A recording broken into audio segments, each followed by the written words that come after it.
अस्सलाम वालेकुम वरहमतुल्लाह। Green metre यानी कि नेट मीटरिंग ऑन करवाने के बाद, ग्रीन मीटर जो है वो लगवाने के बाद, उसकी इंस्टॉलेशन के बाद मेरा बिजली का पहला बिल आ चुका है। अब बिजली के इस पहले बिल में मुझे क्या फ़ायदा हुआ, क्या नुकसान हुआ, कौन सी चीज़ें आपको ज़रूरी बताने वाली हैं, इसका फ़ायदा है, नुकसान है, सोलर सिस्टम में क्या चीज़ें बेस्ट हैं, वो आज की वीडियो में आपके साथ शेयर करूंगा अगर आपका सोलर सिस्टम लगवाने का इरादा है। वैसे तो मेरे ख्याल में अब हर घर की ज़रूरत बन चुकी है, बिजली जितनी महंगी हो चुकी है और आने वाले दिनों में जितनी ज़्यादा महंगी होगी, तो मेरे ख्याल में ये आपके पास अब बेस्ट ऑप्शन बचता है। अगर आपके पास इन्वेस्टमेंट इतनी है, आप इन्वेस्ट कर सकते हैं। तो सबसे पहले तो हम इस बिल की जानब आते हैं, इसको रीड करते हैं कि मेरी यूनिट्स कितनी बनी और मेरा बिजली का बिल कितना आया। सबसे पहले हम अब ये देखते हैं। अब यहाँ पे सबसे पहले मैं आपको ये चीज़ दिखा दूँ, ये यूनिट देखें 00 है, 4 यानी कि 4-5 महीने हो गए हैं मेरा ये मीटर लगे हुए। यानी कि पहले दूसरा मीटर था, ग्रीन मीटर लगे हुए 1 महीना हुआ है अभी सिर्फ। लेकिन ये मेरा ये वाला मीटर जो सिंपल मीटर था वो पहले से लगा हुआ था 4 महीने से, जो मैंने सिर्फ इसी मकसद के लिए लगवाया था कि मैं नेट मीटरिंग इस जो है वो मीटर के ऊपर करवाऊंगा। तो इसलिए पहले इसकी कोई भी यूनिट मैंने कंज्यूम नहीं की हुई थी, पहले दूसरा मीटर लगा हुआ था, यूनिट उस पर ही कंज्यूम हो रही थी। तो इसमें देखें जी बिल्कुल 00 है। अब हम अपने मेन चीज़ जो है बिल की कैलकुलेशन उसकी जानब चलते हैं। अब यहाँ पे देखें जी, सबसे पहले आपको, अच्छा इसमें दो चीज़ें होती हैं, एक होता है पीक टाइम, एक होता है जो कि यानी कि एक होता है ऑफ पीक और एक होता है पीक टाइम। पीक टाइम तकरीबन शाम से 7 बजे से या 8 बजे से लेकर रात 10 बजे तक होता है। उस टाइम जो यूनिट्स कंज्यूम होती हैं उनका रेट थोड़ा ज़्यादा होता है बनिस्बत नॉर्मल।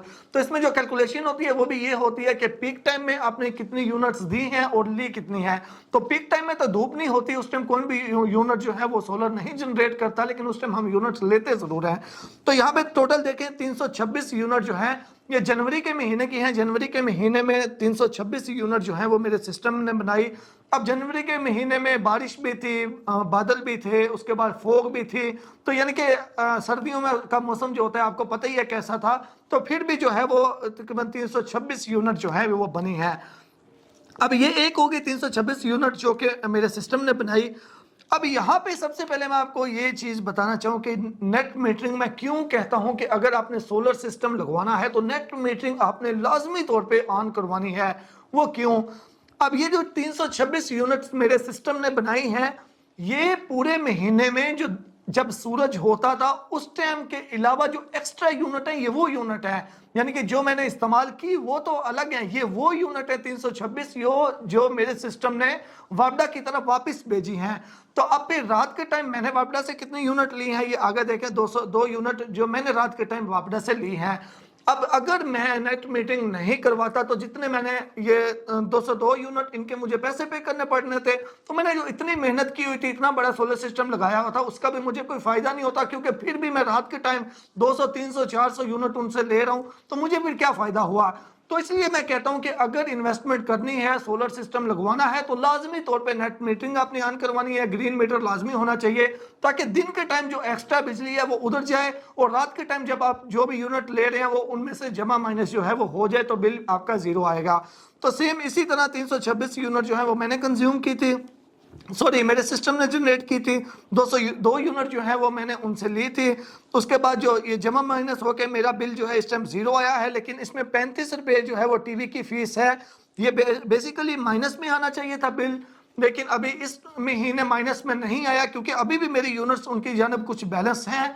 तो वो यूनिट तकरीबन 3 महीने के बाद वो उसको कैलकुलेशन करते हैं, कैलकुलेशन करके फिर वो उन यूनिट्स को रुपीस में चेंज कर देते हैं। फिर वो शो करता है कि कितने रुपीस मेरा बैलेंस है। यानी मिसाल के तौर पे 100 यूनिट मेरी एक्स्ट्रा हो जाती है, तो वो 3 महीने बाद 300 यूनिट हो जाती है। आज महीने 100 करें तो 3 महीने के बाद फिर वो यूनिट्स को कैलकुलेट यानी कि कन्वर्ट करके पाकिस्तानी रुपीस जो है उसमें लिख देंगे कि इतना मेरा बैलेंस जो है वो वहाँ पे मौजूद है। तो ये था जी नेट मीटरिंग का फायदा। मैं तो समझता हूँ अगर आपने इन्वेस्ट करना है, अच्छा सोलर सिस्टम लगवाना है, तो फिर लाजमी तौर पर नेट मीटिंग ऑन होनी चाहिए। नेट मीटिंग कम से कम 5 किलोवाट के सिस्टम पे होती है, अगर आप 5 किलोवाट तक अफोर्ड कर सकते हैं तो फिर नेट मीटरिंग जरूर करवाएं। अगर आपने नेट मीटरिंग ऑन नहीं करवानी तो फिर इतना बड़ा सोलर सिस्टम लगवाने का कोई फायदा नहीं है, फिर छोटी सी थोड़ी सी प्लेटें रख लें, वो आपके लिए बेस्ट रहेगा। उम्मीद है ये आपको इन्फॉर्मेशन अच्छी लगी होगी। उसके अलावा मेरा नेट मीटरिंग कैसा है, मेरा मुकम्मल सिस्टम, सोलर में क्या क्या चीज लगी हुई है, ग्रीन मीटर कैसे इंस्टॉल होता है, सारे पे मुकम्मल वीडियो है।